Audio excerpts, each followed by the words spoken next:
Hani bazı insanlarımız var, kas katı kesilmiş yani. Böyle korkarak öldüğü belli olmuş. Mezarların içinden ses duyduğunuz oldu mu? Hani ceset torbasını açtığımda bir defasında bir torba gördüm. İçerisinde kıyafet var zannettim. Bir açtım baktım iç organlarını poşete toplamışlardı. Yani o zaman çok ürpermiştim. Tam yıkama sırasında dirilen oldu mu? Başını yıkamak için hareket ettirdiğimde birden böyle diye bir ses geldi. Cenaze bana diyor ki, konuşuyor benimle. Sen diyor zahmet etme diyor, ben kendimi yıkarım. Sen zahmet etme, ben diyor kefenin içerisine yatarım. Cenazeyle beraber bir odada kal deseler, gece sabaha kadar kalsam korkmam.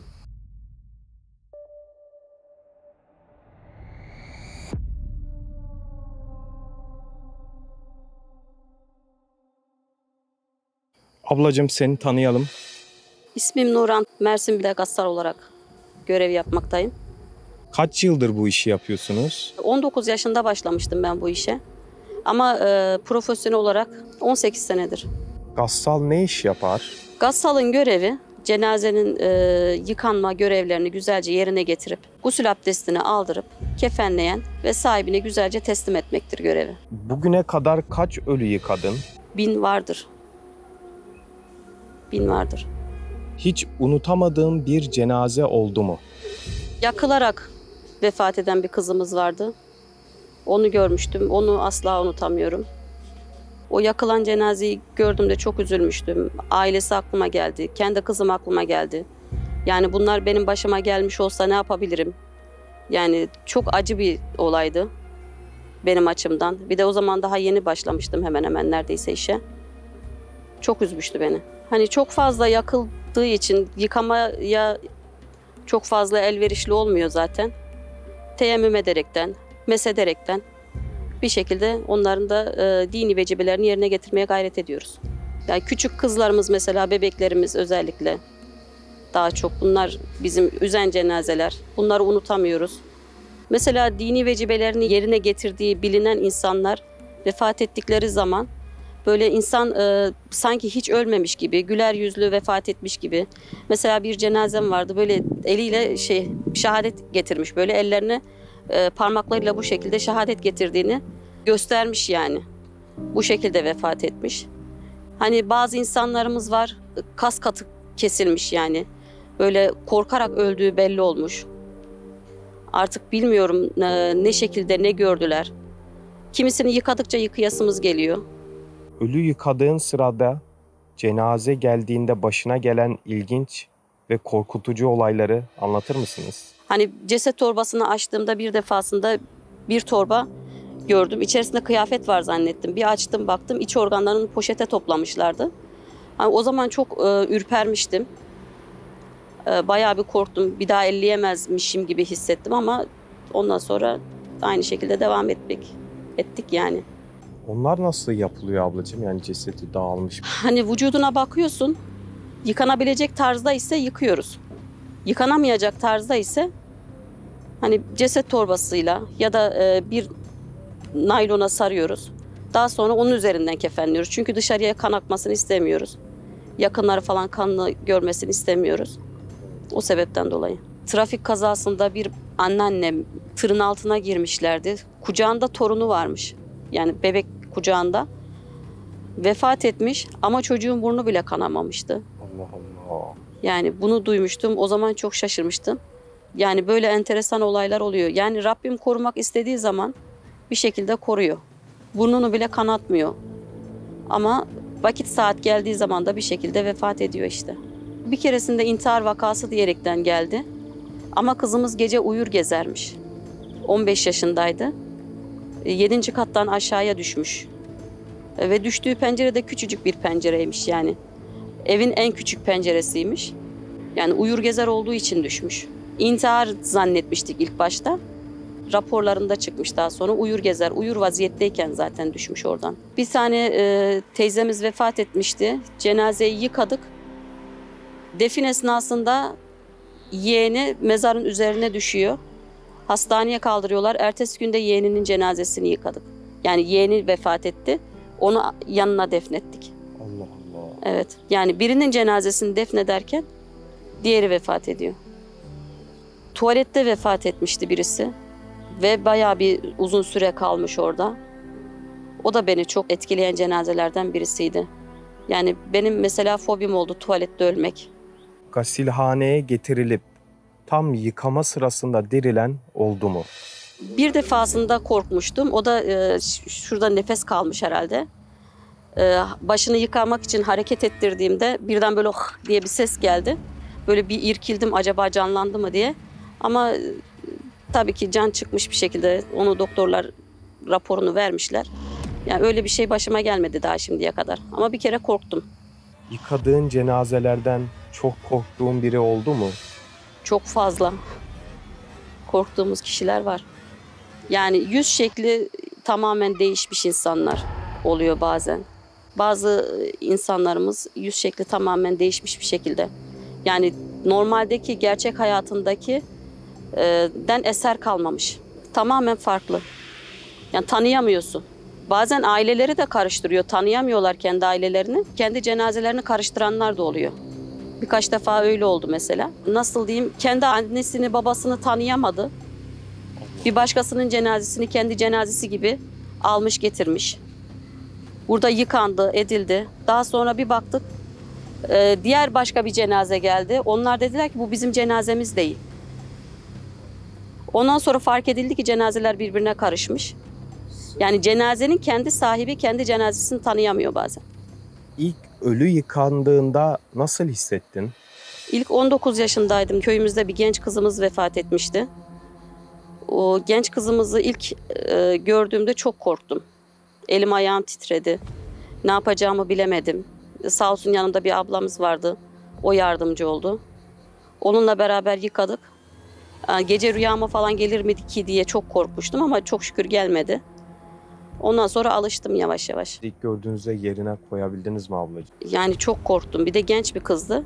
24 yaşındaydı. Ben de bir gün böyle genç ölebilirim diye çok korkmuştum. Güzel kokan bir cenaze yıkadın mı? Hani mesela bir tane cenazemiz vardı. O kadar güzeldi ki yüzü. Sordum, merak ettim ailesine. Namazında, niyazındaydı. Hani Allah yolunda koşturan bir kişiydi. Hatta mevlüt hanmış, mevlütlere falan gidermiş.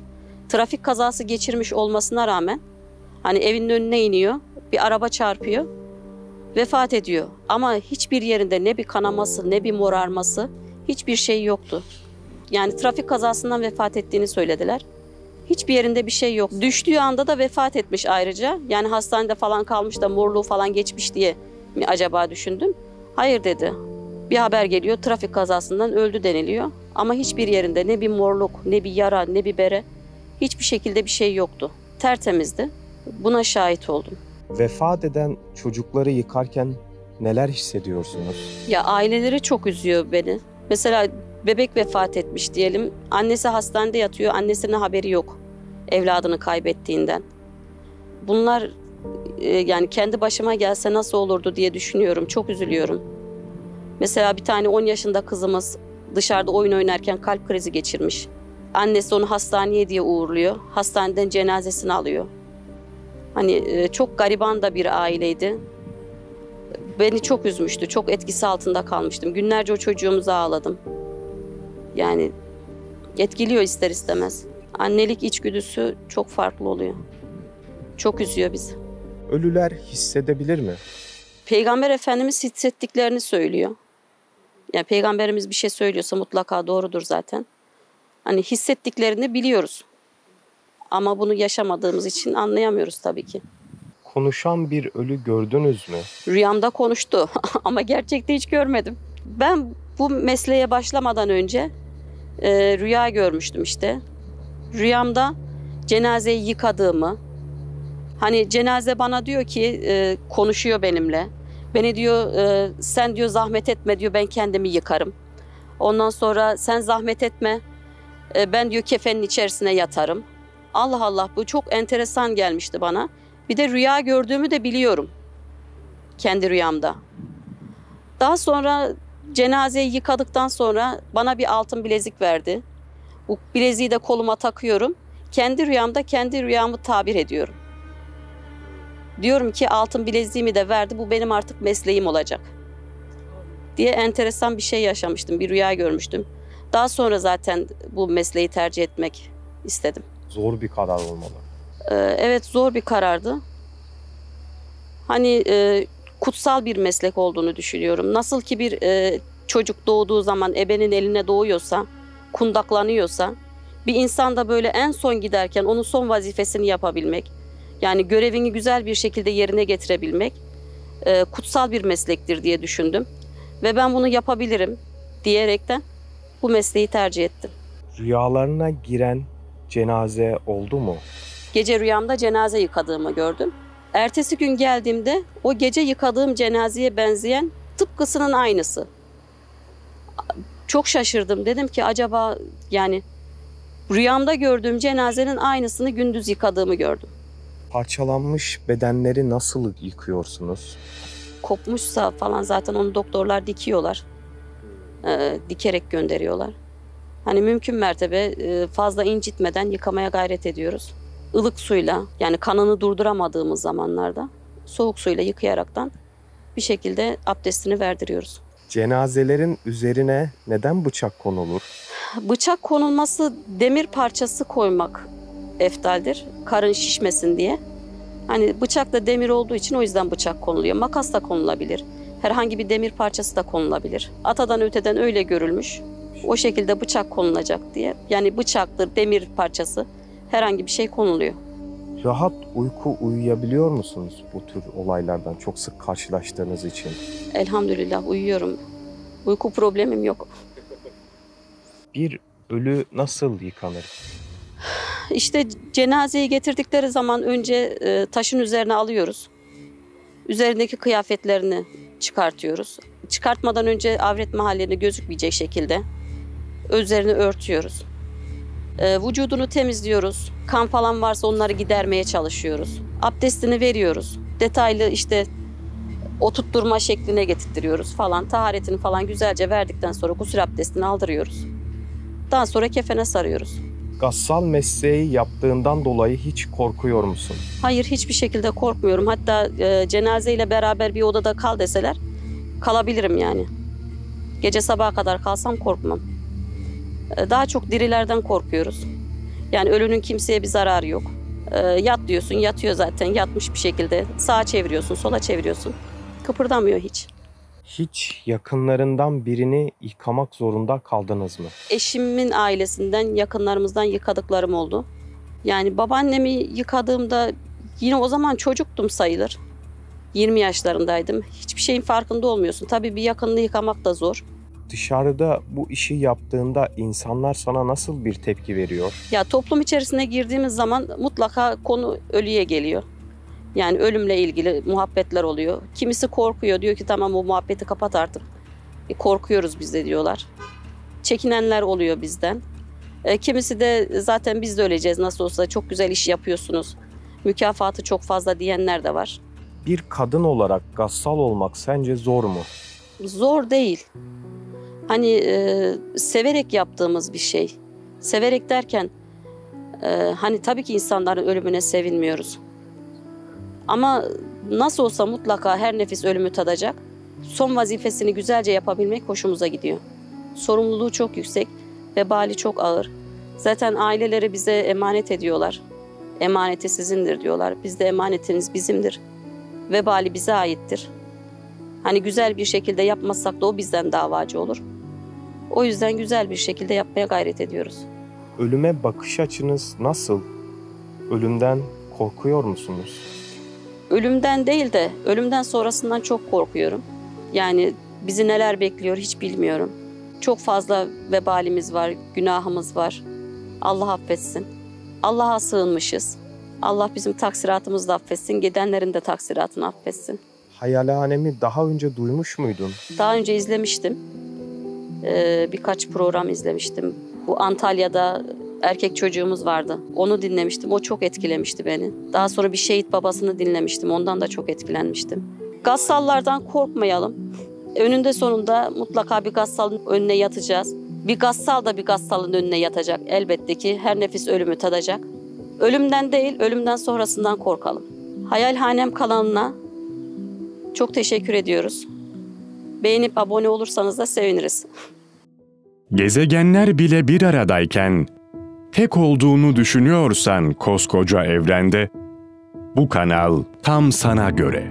Bu video YouTube kazanında kaybolmadan, senin gibi başkalarına da ulaşabilmesi için desteğe ihtiyacı var. Her abone, bir kırgın yüreğe daha ulaşmayı sağlayacak. Beğen, abone ol ve yorum yapmayı da unutma. Siz de Hayalhanem İstanbul ve diğer tüm projelerimize destek olmak için buradaki linke tıklayarak online bağışta bulunabilir veya aşağıdaki iletişim numaralarından bizlere ulaşabilirsiniz.